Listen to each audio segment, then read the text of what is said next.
So it's a real pleasure to have you here, Fatima Al Qadiri. Thank you. Here in the basement. You are representing Asia. You were born in Dakar, Senegal, Yes. but you were in Kuwait City from the age of 2. Yeah, I mean, Kuwait City is like Liverpool Street. It's like Wall Street. Nobody actually lives there.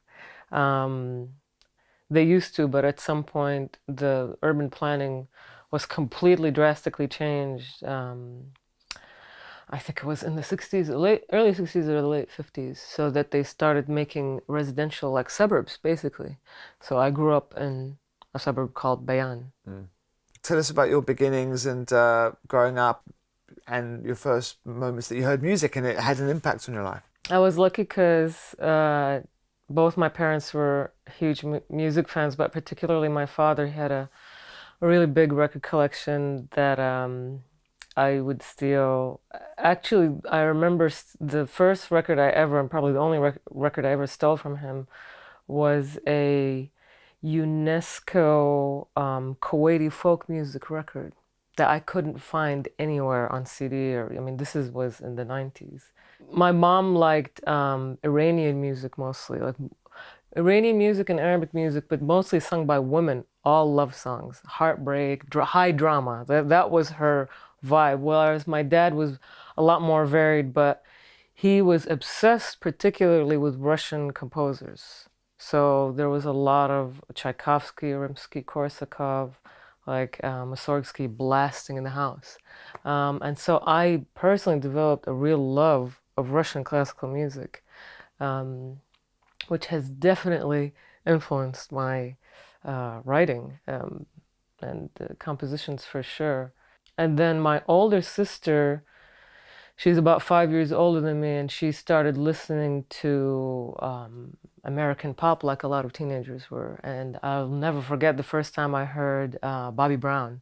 You know, it was like blasting out of her room every little step. I was like, what is that? And that was the sound of New Jack Swing, and it was so exciting. I was really into folk music as well because my father was into it, and he would listen to oldies radio as well, which was all folk music and older recordings, which are some of the earliest recordings that Kuwait radio started recording, I believe, in the 50s. And his father, my grandfather, was a singer on a pearl diving boat and sang this traditional genre called Bahri, which is sea music, which has subgenres within it, which died with oil. And that was the foremost economic activity of Kuwait before oil was pearled.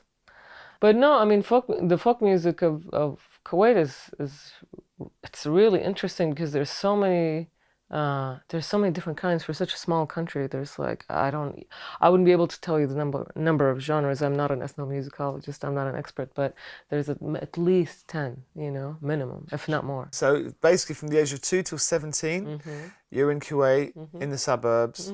Can you go out of the house? Can you go out and listen to music? Is there things going on? So actually, from the age of, I want to say, 10 to 17, I went out of the house by myself 5 times. So it was really, really strict. That was the basis of when I started to make music, was age 9 in competition with my little sister.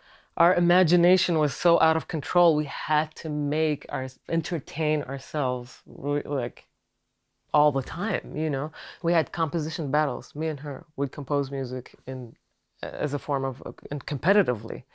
I don't come across a lot of musicians who come from the Middle East, but it feels very different to other parts of Asia. Where do you feel that the Middle East fits in musically? The Middle East I feel like it's difficult because really is Western Asia. That's, if we were going to look at it just purely geographically, it's part of the Arab world, and the Arab world is straddling 2 continents, North Africa and the Middle East. But I do see some cultural traditions that underlie all these. For instance, just one is obedience to the family and the parents. That runs through all of Asian culture, doesn't matter if you're in Japan or in India or in Saudi Arabia, obedience to your family, obedience to your parents is almost above the law. You can be a criminal, but if you disobey your parents, you're in trouble. You are like transgressing a serious cultural line. I mean, I made a record about this. Asiatisch. Asiatisch is about this word, Asian. It's like, who is Asian? What is Asian? It's like Asia is massive. It has so many different languages, ethnic groups, you name it, cultures, and to, delete it using this word, oh, you're Asian. It's like, what does that mean? Um, so I struggle with this word. What is it that you want people to get out of what you do? What's your aim in your music? What's your message? Definitely some records have stories. It's not a message, it's a story. And all of them are my autobiography. So they're internal kind of abstract documents of my life.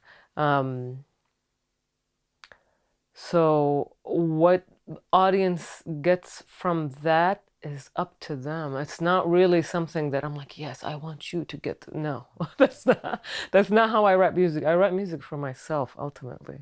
It's my therapy from depression, and it's when I write when I feel joy. It's purely for myself.